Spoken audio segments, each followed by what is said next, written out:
My brother screamed, "You're the reason this family is falling apart, and my dad said everyone would be better off without me." So I quietly walked out. This morning, the police called me asking about them. I don't think I'll ever forget the exact moment everything shifted. Not the way people say my life changed that day, but the kind of shift where the things you believed in, the family trust, your own sense of worth, start unraveling all at once. It was my brother's voice that broke the silence first, loud and bitter, sharp enough to sting, even though I'd heard it 1,000 times before. "You're the reason this family is falling apart," he shouted, face flushed and eyes wild. And then came the real gut punch. My dad standing across from me with his arms crossed like I was some stranger who'd wandered in uninvited, muttering low but clear, "We'd all be better off without you." I didn't say anything. I couldn't. I just walked out. The door didn't slam. I made sure of that. I didn't want to give them the satisfaction. But this morning, I woke up to 12 missed calls, all from the hospital. But I'm getting ahead of myself. Let me go back and tell you how we got here. I'm Connor. I'm 26 years old, and for most of my life I've been the background character in my own family. Not the golden child, not the favorite, just there existing quietly, doing the right thing, keeping my head down. I was the kid who got straight B's and never asked for much. The one who didn't break things, didn't scream at the dinner table, didn't crash the car or sneak out to parties. I figured that would be enough. It wasn't. My older brother Mason is the golden one. He always has been. He's 28 and he walks through life like it owes him something. My parents, especially my dad, see him as this unstoppable force, the one who's going to take the family name further, whatever that means. Mason played varsity football, even though he sat on the bench most of the time, and that alone earned him years of praise. Meanwhile, I was quietly teaching myself how to build websites, edit videos, even code a little. I landed my first freelance gig when I was 17. No one said anything. Mom used to say I was the quiet achiever, but even that stopped once Mason dropped out of college and suddenly decided he wanted to start a business. They called him brave for it. Dad co-signed the loan. When I tried to launch my own side hustle, an actual LLC with a few decent clients, Dad told me to wait until I had real experience. I moved out as soon as I could afford it. I wasn't running away, not really. I just needed space. I still came back for birthdays, for holidays, for the stuff that mattered, even when it felt awkward, even when Mason found new ways to poke at me, call me the intern, laugh at my clothes, ask if I was still playing YouTube for money. It wasn't just him, though. My parents never stepped in. They let it slide always. This year, things started getting worse. I don't know why exactly. Maybe it was the tension building. Maybe something snapped in Mason, or maybe I just stopped brushing things off. It started with little things. I'd show up at the house and find my seat at the table taken. No one would ask if I wanted coffee or help with dishes. If Mason needed something like help moving a couch or setting up his new computer, I was suddenly important again. Then I'd go back to being invisible. The tipping point started a few weeks ago. It was Dad's birthday. Big backyard party, steaks on the grill, the usual beer and bravado routine. I showed up with a gift I'd actually thought through. Custom engraved cufflinks with his initials and a small quote from his favorite author. I figured maybe this time it had register. Maybe he'd see that I cared in my own way. But when he opened it, all he said was, "Huh, that's different," before setting them down on the table and moving on. Meanwhile, Mason rolled up 30 minutes late with a box of Cuban cigars and got a standing ovation. I was used to that by now. But what stung worse was what happened after. I was helping Mom bring out dessert when Mason started telling some story about how I cried in gym class back in middle school. Total lie. Everyone laughed, including my parents. No one looked at me. I stood there holding a tray of lemon squares like an idiot, face hot, jaw clenched. When I finally set them down, Dad just smirked and said, "You always were sensitive, Connor." After that night, I decided to put some distance between us. I ignored a few texts, skipped one of the Sunday dinners. I needed air, I needed perspective, but that only made things worse. 2 days ago, Mom called to guilt trip me. She asked if I'd forgotten I was part of the family, said Mason was worried about me, which was laughable. When I didn't bite, she asked me to at least come by for dinner Friday night, just the 4 of us. "It'll be nice to catch up," she said. Reset. Against my better judgment, I said yes. I figured maybe they missed me. Maybe it would be different. It wasn't. Dinner was tense from the start. The food was fine. Mom always made a solid roast, but no one was really talking. Mason was on his phone half the time and Dad just kept sipping his beer, eyes flicking between us like he was waiting for a show to start. I tried to keep things light. Asked about Mom's garden, brought up a project I was working on. Blank stares, grunts. Mason said, "Sounds like a lot of time to waste on something no one's ever going to see." I told him calmly that I actually had a few clients who like my work, that I'd build a pretty steady income, and was even thinking of renting a bigger place next year. That's when Dad laughed and said, "So you finally going to get a real job?" Something broke in me then. Not loud, not dramatic, just a quiet snap. I put down my fork, pushed my plate forward and said, "Why do you even invite me if everything I do is just a joke to you?" That's when Mason leaned in, voice rising. "Because you need to hear the truth for once. You're the reason this family's falling apart." His voice echoed in the dining room. Mom looked down at her plate. Dad didn't miss a beat. He nodded slowly, then said, "He's right. We'd all be better off without you." I didn't argue. I didn't cry. I just stood up, grabbed my coat, and walked out. It was dark when I got back to my apartment. I didn't sleep much. I kept replaying their words, wondering how we got here, wondering how I ever believed I was part of that family. I ignored every call and text that came in that night. Then came this morning. I woke up to 12 missed calls, all from the hospital. And now I don't know whether to pick up the phone or let them find out what it feels like when I'm the one who walks away. I stared at my phone for a long time. Just stared. 12 missed calls, all from the hospital. No names, just the same generic caller ID repeating over and over like an alarm I'd slept through. I didn't feel fear at first, just confusion. Dull confusion, the kind you get when your body wakes up before your mind does. I rolled out of bed, legs heavy, head still replaying the night before. Mason's voice echoing Dad's words like frost in my chest. Then came the texts from Mom, one after the other. "Connor, please call me. Something's happened. It's your dad." That one hit different. I didn't respond. Not right away. I just sat on the edge of my bed, the sunlight creeping in through the blinds like nothing had changed, but everything had. Because the truth is, I didn't feel panic. I didn't feel anything. That's when I realized just how far they'd pushed me. I'd always assumed that no matter how bad things got, some primal part of me would still care, still need them. But in that moment, staring at my phone, all I felt was cold distance. Like I was watching a stranger's emergency unfold through someone else's screen. Eventually, I called. Not because I wanted to, but because I needed to know. A nurse answered. Polite, professional, detached. She said my dad had been brought in with chest pain, possible heart attack, stable now, but under observation. They were trying to reach family members in case things changed. I thanked her, hung up, and still no part of me moved to rush over. Instead, I sat in silence, letting the weight of everything settle, letting the irony bloom. "We'd all be better off without you," he'd said. Less than 12 hours later, his heart gave out mid-sleep. I don't say that with bitterness, just observation. Like the universe had been listening. An hour later, another call. This time it was Mason. I let it go to voicemail. His message was short-clipped, almost robotic. "You need to come. Dad's asking for you." That was new. Dad never asked for me. Not once in my adult life had he made it clear he wanted me around. Not when I moved out. Not when I graduated. Not when I got my first big client and emailed him a video I was proud of. But now, when he's scared and wired to a monitor, now he remembers my name. I didn't go. Not that day. Instead, I cleaned my apartment, scrubbed the kitchen counters, vacuumed under the couch, organized the cables behind my desk. I needed control over something, needed to ground myself in a space where I wasn't invisible. By evening, Mason had called 3 more times, Mom twice. I didn't answer any of them. I turned my phone off and went for a walk. Cold wind, empty streets, my footsteps echoing in the quiet. I thought about how many years I'd spent bending myself to fit into a mold they never made room for. How many holidays I'd shown up out of guilt only to leave feeling smaller than when I came in. I thought about the tray of lemon squares I'd held like a peace offering. The laughter, the look on Dad's face when he said it. "We'd all be better off without you." I don't know when it became normal for me to accept so little. The next morning I caved and went to the hospital. Not because I forgave him, not because I missed them, but because I needed to see him, see the man who thought cutting me down made him taller. I walked into that sterile white room expecting to feel something. Rage, sadness, relief. But all I saw was a tired man hooked up to machines, eyes closed. The lines around his mouth tighter than I remembered. Mom was sitting beside him, mascara-smudged hands clenched together like a prayer gone unanswered.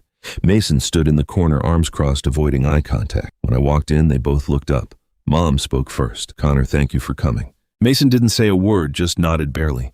I didn't sit down. I stood there near the door, heart steady. After a long silence, Dad opened his eyes, groggy, unfocused. Then they landed on me. "Connor," he croaked, voice thin like smoke. "You came."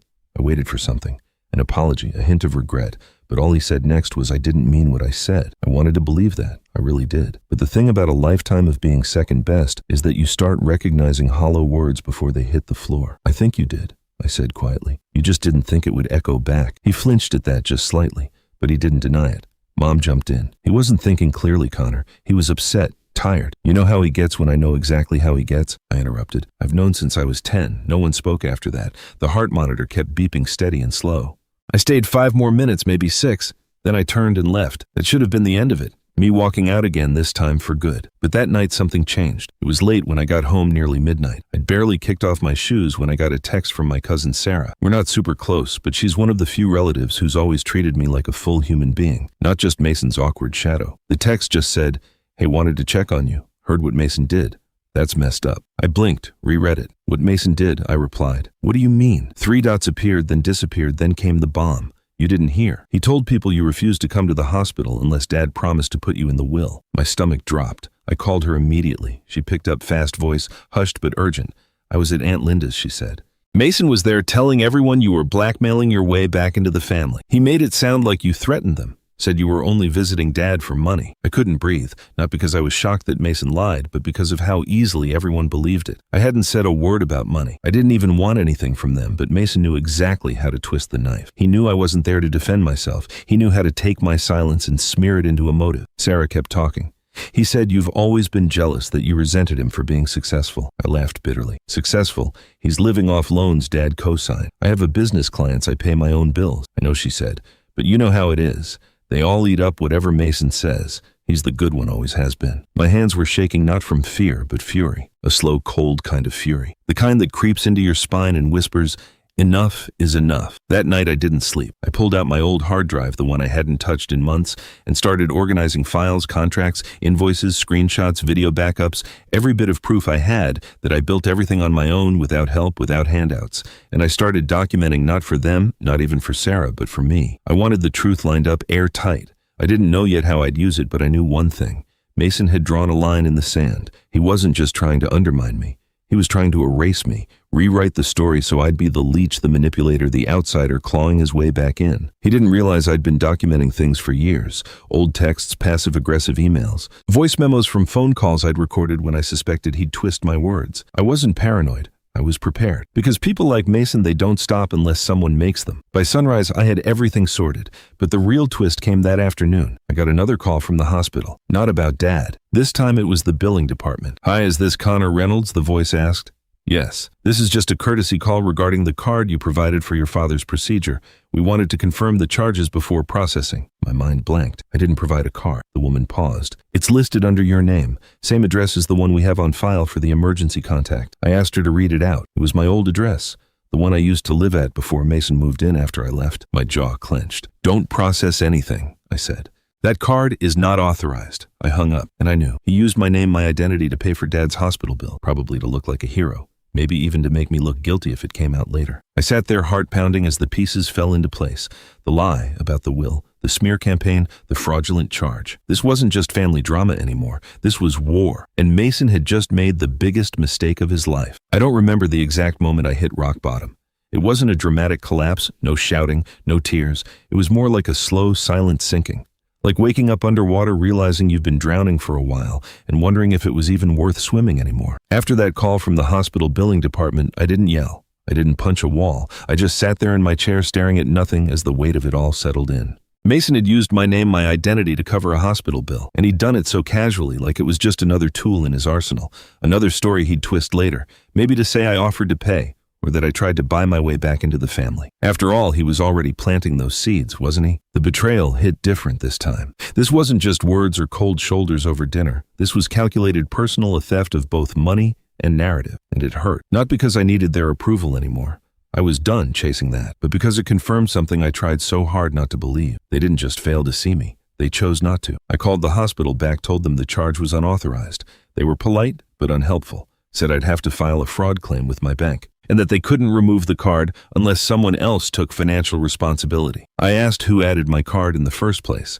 They said it had been provided during intake and the form was signed by a Connor Reynolds. I asked for a copy. They said they'd send it by mail. I already knew what it would show. Mason's handwriting, or maybe some sloppy attempt at copying mine. I could see it so clearly in my head, but somehow seeing it wasn't what scared me. What scared me was how normal this all felt, like I was already used to being violated by my own family. That night I walked, just walked. No destination. My legs just moved, block after block, as if trying to outrun the thoughts in my head. The sky was overcast. The streetlights buzzed and every breath felt like glass. I didn't cry, I didn't scream, but I felt hollow, absolutely gutted. The next few days passed in a fog. I didn't work, I didn't sleep. I ignored texts, ignored calls. Mason had messaged once some smug line like, "Just cleaning up your mess, little bro. You're welcome." I didn't reply. I couldn't. I didn't trust myself to say something I wouldn't regret. Mom texted too, said they were worried about me, said Dad was home now recovering, that we should put things behind us and come together. I almost laughed when I read that. Come together, like we were some sitcom family having a disagreement over Thanksgiving turkey. Not a broken house held together by manipulation and selective memory. Then came the mail, the intake form from the hospital. The signature wasn't even close to mine. It was laughable. Big loopy letters trying to mimic my writing but full of inconsistencies. Sloppy, rushed, obvious. Mason didn't even try to hide it. He thought I'd roll over. He always did. That was the moment something shifted. Not rage, not revenge, but resolve. I opened a new folder on my desktop, labeled it Truth, and I started building. Every email, every voicemail, every screenshot of Mason's texts, every receipt showing my real address, my actual bank info, my business activity. I pulled copies of my LLC filings dated years ago, proof that I wasn't freeloading or jealous or still figuring things out. I found photos, old ones from family dinners where Mason would crop me out before posting them online from parties where I was the one behind the camera, never in front of it. And I started writing. Not a Reddit post, not a letter, but my story. For the first time in my life, I stopped editing myself for them, stopped shrinking to fit into the version of me that made them comfortable. I wrote down everything. The comments, the lies, the quiet betrayals, the gaslighting.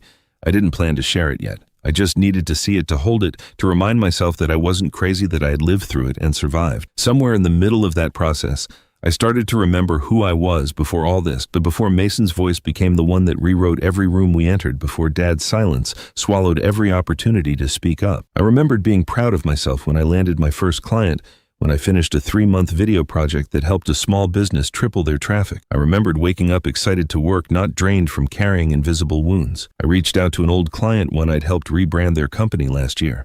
We hadn't spoken in months. I asked if they needed any video work done. They said yes, and within a day I was back in the zone. Editing clips, choosing music, syncing transitions. My mind felt clear for the first time in weeks. I worked late into the night, not because I had to, but because I wanted to. One gig turned into 2, then a referral came in, then another. I didn't advertise. I didn't post anything online, but something had shifted. The more I focused on myself, on building rather than reacting, the more momentum I gathered. And the more I worked, the more I realized how much I'd let my family shrink me, how often I'd second-guess myself, worried that I was being too sensitive or making things about me. But the truth was, they made it about me when it was convenient, when they needed someone to blame or when they needed someone to pay the bill. I started going to the gym again. Nothing fancy, just a few light sessions a week, getting my body moving. I changed my diet, started sleeping better. I cleared out my apartment, donated old clothes, rearranged furniture, threw out junk I didn't even remember owning. It felt symbolic, like shedding skin. I even booked a weekend trip, just me, a small cabin upstate, no Wi-Fi, no noise. I brought books, not screens.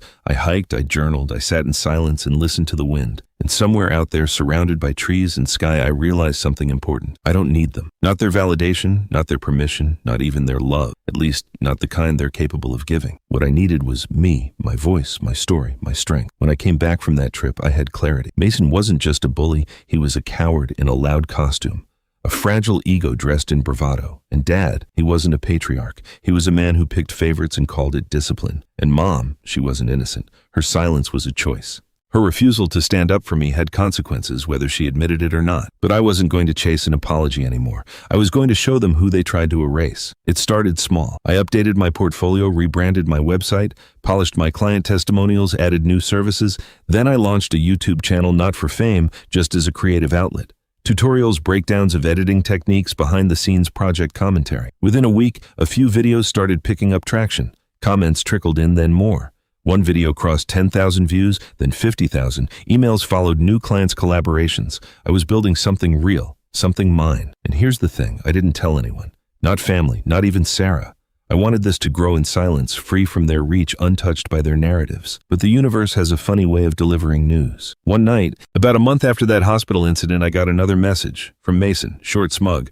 Heard you're doing YouTube now. Cute. No congratulations, no curiosity, just condescension. But here's what he didn't know. I'd trademarked my brand. I'd secured contracts. I'd filed paperwork. I'd grown stronger in the silence. He still thought I was the same person who'd shrink when challenged. He didn't realize I was no longer playing defense. I was building an offense. And the moment he tried to interfere, I'd be ready. Because the thing about rebuilding is it's not loud. It's quiet, intentional, relentless, and eventually unstoppable. I didn't set out to get revenge. Not at first. For weeks after I started rebuilding my business and recentering myself, all I wanted was peace, silence, a life where my name wasn't dragged into lies, where my accomplishments weren't used as punchlines, and where I could wake up each day knowing no one could take credit for what I'd built. But sometimes, especially when you've been used and discarded for years, peace can only come after justice, and justice doesn't show up by accident. It started with the credit fraud. I hadn't forgotten about that. Mason using my name and old address to slap my identity on Dad's hospital bill. I'd already filed a report with my bank and was working with them to investigate the charge. But I needed more. Something that wouldn't just reverse the charge but prove without question what he did. That's when I remembered something. A year ago, when I was living at that old address before Mason moved in, I installed a small security camera above the door. It wasn't some high-end system, just a basic motion-activated camera that uploaded footage to a cloud account I hadn't touched in months. I'd installed it after someone stole a package, but when I moved out, I forgot to take it down. It wasn't connected to Wi-Fi anymore, but I remembered that it had an SD card, and I knew Mason. I knew he didn't notice things that weren't about him. Odds were that camera was still there, dead and dusty, but still holding data. The next morning, I by the old place, parked across the street, just watched for a while. Mason's truck was there, same vanity plate M4 Sun, subtle as ever. No sign he was home. I waited until he left, probably off to the gym or to brag somewhere, and I made my move. The camera was still there, hidden in the porch light, housing exactly where I'd left it. I popped it open, yanked the SD card, and left. Fast. Back home, I dug out an old adapter and plugged the card into my laptop. Most of the footage was ancient. Me grabbing takeout. The landlord fixing a leak. A raccoon doing unspeakable things to a trash can. But then I found the one dated 3 weeks ago. Timestamped 2 hours after Dad was admitted to the hospital. Mason walking out the front door wearing a hoodie and holding a clipboard, looking both ways before locking up and heading to his car. It didn't show him signing the form, but it placed him at the address tied to the fraudulent hospital charge.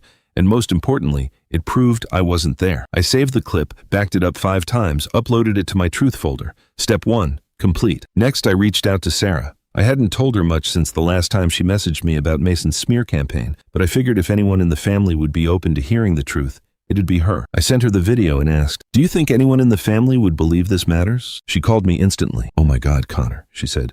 This proves he's lying." I explained everything. The charge, the signature, the voicemail, Mason's text, and the video footage. Her voice was low and shaky. I knew he was bad. She whispered, "But this is next level. This is criminal." That word hung in the air. Criminal. It wasn't just family drama anymore. It was legal. Sarah didn't hesitate. "You need to do something with this. Expose him. Go public. Tell the family. Call the cops. Whatever it takes." I wasn't ready to go full nuclear yet. Not until I had everything lined up. But I told her I had a plan, and I did. Because Mason's greatest weapon was narrative. He controlled the version of me people knew. The lazy brother, the bitter one, the jealous nobody. So before I could burn his bridge, I had to rebuild mine. I started with the truth. I wrote a letter. Not a rant. Not a revenge post, just a letter to every extended family member who'd been fed Mason's lies. Aunt Linda, Uncle Greg, Cousin Olivia, even Grandma Rose. I told them everything, calmly, clearly, factually. I included screenshots, timelines, that camera footage, proof of the forged signature, and the fraudulent hospital charge. I explained how Mason used my name and framed it like I demanded inheritance money. I didn't beg for sympathy. I just laid out facts. Then I asked one simple question. If someone can lie this easily about their own brother, what else have they lied about? Sarah helped me send it. Some by email, others printed and mailed. Then we waited. For a few days, nothing happened. Radio silence. I figured most of them had either ignored it or sided with Mason like always. But then Grandma Rose called. That might not seem like a big deal, but in our family, it was. Grandma Rose was the matriarch, the spine, the only person Dad still listened to. She'd never been warm toward me, more polite than loving, but she was sharp, observant, and until now, she'd always believed Mason's story. Her voice on the phone was quiet, firm. "I read your letter, Connor. I didn't know what to say. I believe you," she added. That nearly floored me. "I don't know what's happened to your brother," she continued, "but this isn't just immaturity. It's malicious, and I won't tolerate it." She didn't say much more, but it was enough. Enough to know that the tide was turning. Then came the others. Aunt Linda messaged me saying she'd always suspected Mason had twisted tendencies and that my letter just confirmed it. Uncle Greg texted asking for copies of the hospital documents. Even Olivia, who used to call me Boring Connor, sent a DM that said, "Wow, I had no idea." I'm sorry I laughed at those jokes. I didn't know it was like this. I didn't need their pity, but I needed their eyes, and now they were finally open. That's when I took the next step. I set up a private Zoom call. Not for drama, not to argue, but to let the truth be seen. I invited everyone who'd responded positively. I walked them through the evidence. Calmly, professionally, like a client pitch. I showed the video, the text messages, the invoice from the hospital. I even played the voicemail Mason left me. The one where he said, "Just cleaning up your mess, little bro." When the call ended, there was silence. Then Grandma Rose said, "This family deserves better." I didn't say it out loud, but I thought I do too. Sarah called me after the call. "You're scaring him," she said. I blinked. "What, Mason?" she explained. "He's texting people, freaking out, saying you're trying to ruin his life, that you're obsessed with him." I nearly laughed. Of course he was playing the victim. But I wasn't done. Because Mason hadn't just lied, he'd committed fraud. And I had the proof. The police report was already in motion. I'd spoken to a detective, shared the documents, the footage, the timeline. They were investigating. I didn't know how far it would go, but I knew it wasn't going away. And that scared Mason more than anything. He tried to call me once. I let it ring. Then another message popped up. Please don't do this. I stared at it for a long time. The irony wasn't lost on me. Please don't do this. Like I hadn't spent my whole life begging for them to stop. But the real turning point came a week later when Dad called. Not Mom, not Sarah, Dad. I didn't answer. He left a voicemail. Connor, I don't know what's going on between you and Mason. Your mother says it's gotten out of hand. I'd appreciate a chance to talk face to face. I didn't call back. I showed up instead. Not out of obedience, out of strength, because I wanted him to see me. Not the version Mason painted, not the quiet achiever, not the scapegoat, me. And as I pulled up to that house, his house, I knew this wasn't the end of the story. It was the beginning of the reckoning, and I had all the pieces in place. When I pulled into my parents' driveway that afternoon, I didn't feel nervous. That surprised me. For most of my life, this house had made my stomach knot before I even stepped out of the car. Today, there was nothing. No fear, no anger, just a steady calm. Like I'd already crossed some invisible line and there was no going back. Dad opened the door himself. He looked smaller than I remembered. Thinner, older. The hospital scare had taken something out of him that pride couldn't fully mask. For a second, I almost felt bad. Almost. Then I remembered his voice at the dinner table, the way he'd said we'd all be better off without me, and the feeling passed. Connor, he said, clearing his throat. Come in. Mason was already there, pacing the living room like a caged animal. He stopped the moment he saw me. His face hardened, then shifted into something defensive, almost desperate. So this is it, he snapped. You going to parade your little slideshow for Dad too? I didn't respond. I set my laptop bag down on the dining table and sat, calmly, deliberately, the way people do when they know they hold the upper hand. Mom hovered near the kitchen, eyes darting between us, hands wringing the edge of her sweater. She looked exhausted, guilty. Like someone who'd waited too long to choose a side and realized too late that neutrality was a decision in itself. Dad gestured for Mason to sit. He didn't. Talk, Dad said to me. Explain why the family's being dragged into this. I nodded, opened my laptop, turned it so everyone could see. I will, I said, but first I want to be very clear. I didn't drag the family into anything. Mason did. I'm just done covering for it, Mason scoffed. Unbelievable. You've always been dramatic. I clicked play. The security footage filled the screen. Mason in a hoodie stepping out of the old house with the clipboard. Timestamp visible. Address visible. Dad leaned forward. Mom covered her mouth. What is this? Dad asked slowly. This, I said, is Mason leaving the address tied to the hospital intake form. The same address used when my name and card were fraudulently attached to your medical bills. Mason laughed, sharp and forced. That doesn't prove anything. I clicked to the next file. The intake form, the signature enlarged side by side with my real one. Forgery, I said, ask any handwriting analyst. Mason's laugh died. I played the voicemail next. Just cleaning up your mess, little bro. You're welcome. Silence swallowed the room. Mom sat down hard in a chair. Dad's face went pale, then red, then pale again. Mason opened his mouth, then closed it. I didn't, he started. I raised a hand. I'm not done. I showed them the text messages, the ones where Mason told people I'd demanded money, the screenshots Sarah had forwarded to family group chats where my name was dragged through the dirt while I stayed silent, the bank correspondence, the fraud report, the detective's email confirming the investigation. When I finally closed the laptop, the house felt different, heavier, like the walls themselves were holding their breath. Dad looked at Mason, not with pride, not with indulgence, with disbelief. You used your brother's name, he said quietly. You committed fraud. Mason snapped. I was helping. You were in the hospital. Someone had to take care of it. Connor never does anything for this family. That was it. That was his last card. I stood up. I've spent my entire life doing things for this family, I said, voice steady. I just didn't do them loudly enough for you. I didn't lie, steal, or step on people to feel important, and you hated me for it. I turned to Dad. You taught him that. I said every time you laughed at his jokes about me, every time you called my work a hobby, every time you stayed silent while he tore me down.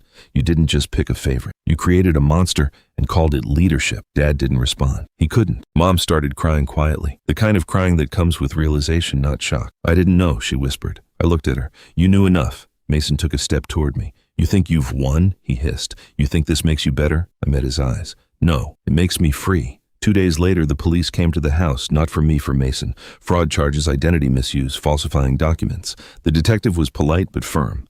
Mason tried to argue, tried to spin, tried to blame me. It didn't work. Evidence doesn't care about charm. The family fallout was immediate and brutal. Aunt Linda stopped answering Mason's calls. Uncle Greg demanded repayment for money Mason had borrowed years ago under false pretenses. Grandma Rose rewrote her will not dramatically. She just removed Mason as executor and reassigned responsibilities to a neutral third party.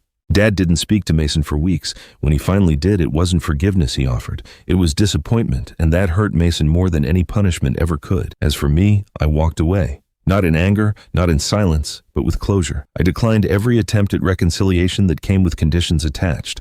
I refused to be the glue that held together a structure built on lies. I kept my distance.